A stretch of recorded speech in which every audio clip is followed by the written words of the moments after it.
Hey lap swimmers, it is Tuesday, so I am back again, hopefully to help you guys out with a few answers that might make you move through the water a little bit easier. So the first question is actually from Jerry Shin, and I've answered one of his before, I believe. But what he's asking about is breathing, and you guys probably know, like with freestyle, you're supposed to breathe out through your nose and in through your mouth. You separate those two breathing canals, if you want to think of it that way. But what Jerry's asking is, does that actually apply to breaststroke as well? Is it really a concern because of the elongated breathing time when you come up?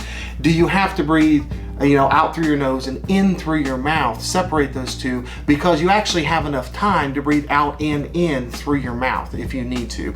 And usually with breaststroke, most people will probably tell you that it's a good practice to keep that pattern, to keep it separated, to breathe out through your nose and in through your mouth. If you're just a lap swimmer and you like swimming breaststroke, it's not that critical because you have such a long period to breathe. It's not that critical if you want to breathe out and in through your mouth, but as you become more competitive, you do want to separate those back and breathe out through the nose, in through the mouth. Well, I get a lot of questions about what are the proper foods to eat as a swimmer. So I'm going to add a new section to these videos where each week I'll give you guys one power food for swimming and kind of tell you what the benefits are. So here it is.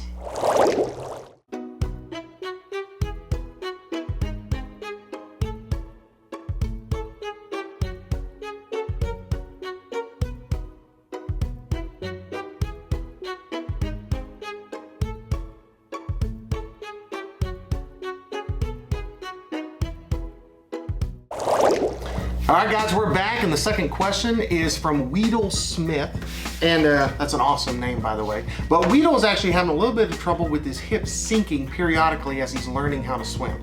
He's noticing that as he's taking arm strokes, his hips want to sink. As he breathes out, his hips want to sink. So he's having a little bit of trouble with keeping his hips up. Well, this actually has a pretty quick fix, and a lot of you guys will probably like this. Number one, you've got to relax. That's the biggest thing with swimming. That's like a cure-all. If you want to think of something that's generic that applies to most things, kind of like taking an aspirin or something like that, then it's really relaxation. You've got to be completely comfortable in the water, and you've got to learn how to relax with breathing out and in the water, being able to float, all that kind of stuff. It's really, really important. But as far as just keeping the hips up, if you're not completely comfortable in the water and then your hips start to sink, if your hips sink, then all of a sudden that's going to make the rest of your body sink down to the bottom of the pool. It's just a chain reaction that goes through your body.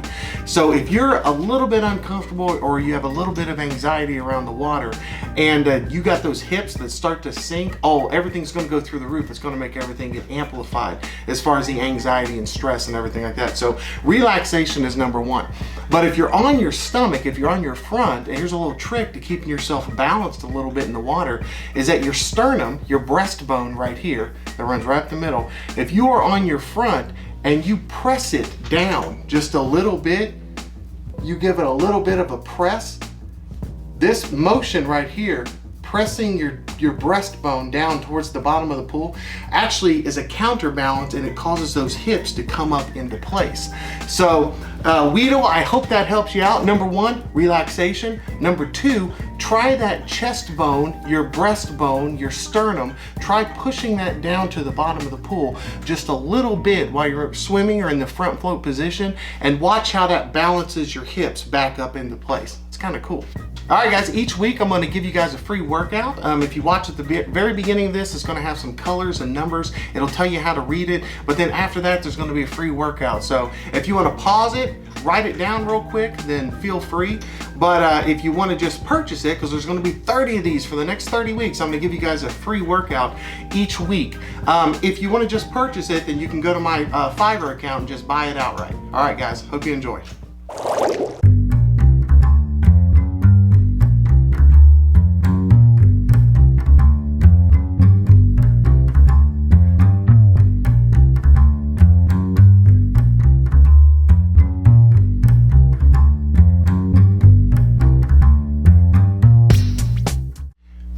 All right, guys. Guys, and the third and final question for this week actually comes from James Scott, and James Scott is a beginning swimmer who's just learning all of the basics, and he's struggling a little bit with just being comfortable in the water and relaxation. I know I just talked about this on the last question, but it applies across the board, so I'm going to talk about it one more time on this one.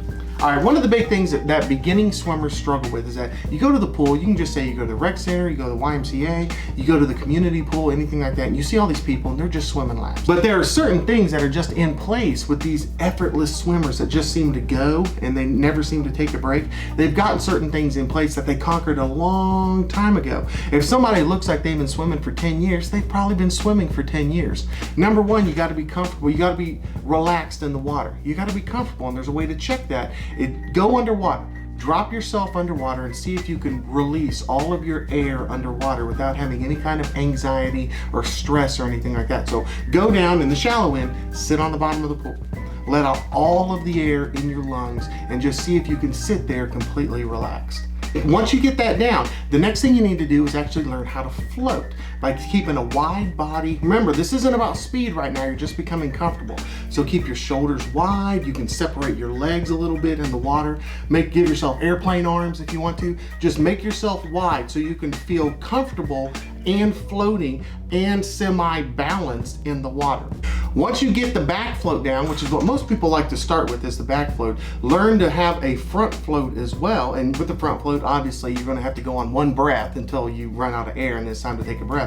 But stay in the shallow end. So go with the front float and the back float and flip-flop it back and forth. You can have a little bit of motion, a little bit of a slow kick, and get these basics down to where you feel like you have a little bit of control of your body in the water. Once you get these things down, then all of a sudden you can put these other skills in place and you can take off in the water. But you've got to have these basics down or you're going to be fighting it, and you're going to feel very, very frustrated because it's not going to be working for you because you don't have the balancing, you don't have the floating, and you don't have the breath control. All these things are frustrating factors which eventually cause a lot of swimmers to just quit. And they just assume, hey, I can't swim. I'm just one of those people that can't swim. Everybody can swim.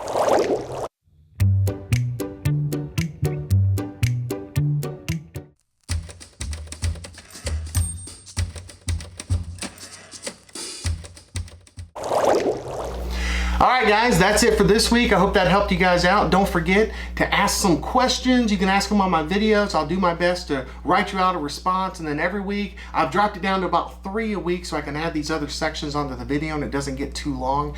So if you got questions, ask them. I will answer them as soon as I can. And I hope everybody's doing well out there. Don't forget, if this is your first time, to make sure you subscribe. All right, guys, I'll see you next Tuesday. Bye.